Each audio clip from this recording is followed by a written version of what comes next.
The purpose of today's hearing is to examine the Department of Homeland Security's what we perceive as a failure to prepare for the termination of Title 42. We're going to discuss that today. I welcome our witnesses, and I very much appreciate their professionalism and taking their time to be with us today.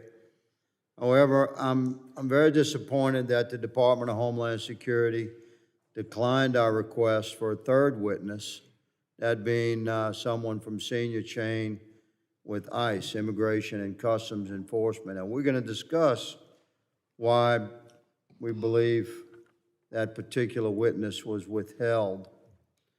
I'm also concerned that the witness's testimony, written testimony, was not made available to this committee until late in the evening yesterday, rather late at night, well after normal business hours, despite the deadline for written testimony being last Friday.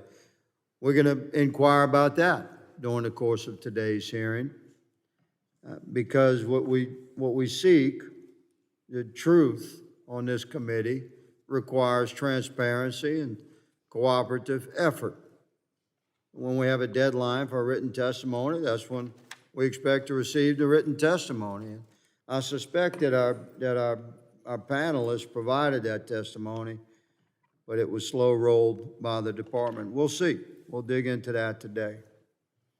So despite what Secretary Mayorkas and other officials at DHS are advising the American public regarding the numbers being down, what we've come to observe is rather a shell game in the way numbers are actually documented and reported. The numbers of human beings crossing into America without appropriate documentation are indeed still at the record levels that we saw prior to the end of Title 42. But the classification of those human beings and the way they're brought into the country has been very cleverly changed by the administration. And we seek clarity on that today. We'll ask questions extensively from both sides of the aisle, again, seeking truth.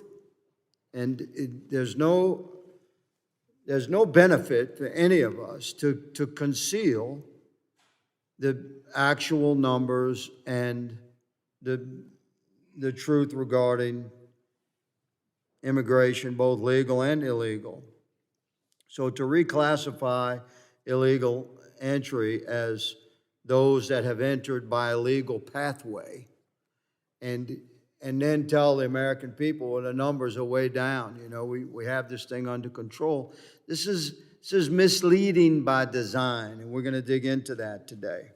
The CBP One app is being used as a type of asylum application, very broadly, allowing those who register with it to move to the front of the line at ports of entry, be processed quickly into the United States as an asylum seeker without the normal asylum process and vetting. These migrants would have attempted to enter the U.S. between ports of entry and would have been considered illegal aliens and intercepted or encountered by Border Patrol between the ports of entry. But they're being pushed back. If they make it through the NGOs in Central America and Mexico, where many are being intercepted and quite effectively redirected through the ports of entry using the CBP One app, the ones that make it to the border are being turned around. Steady increase in what you refer to as voluntary return. And they're being sent back deeper into Mexico, where they're received by NGOs and they're assisted to fill out the CBP One app, and then they're being bused to the ports of entry, and they're entering in that manner through what the administration is calling a legal pathway. So then they tell America that the numbers of illegal migrants are down.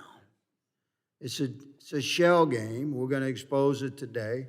We're going to do so respectfully, but quite aggressively. And I appreciate the opportunity to have presented this opening statement.